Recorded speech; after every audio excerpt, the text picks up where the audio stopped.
আজ 10 নম্বর চলছে, কাল পুরো গণভবন চলবে। ঘেরাও করবো সবাই মিলে একসাথে।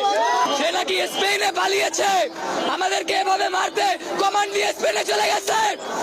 একদম সব শেষ করে ফেলবে এই জায়গায়, শ্রীলঙ্কা হয়ে যাবে শ্রীলঙ্কা। সকাল থেকে পুলিশের আচরণ খুবই নৃশংস ছিল।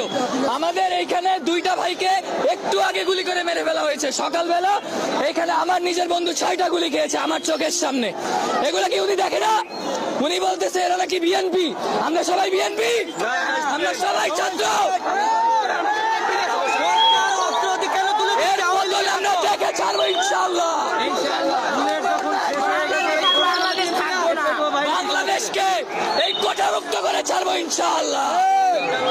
দেখি সরকার কত রক্ত নিতে চায়, সেই রক্ত দিয়ে আমরা সরকারকে বাঁচিয়ে দেব। কত কি বন্ধ কিন্তু আমরা ওটা দেই, সবকিছু বন্ধ করে যদি আন্দোলন দমা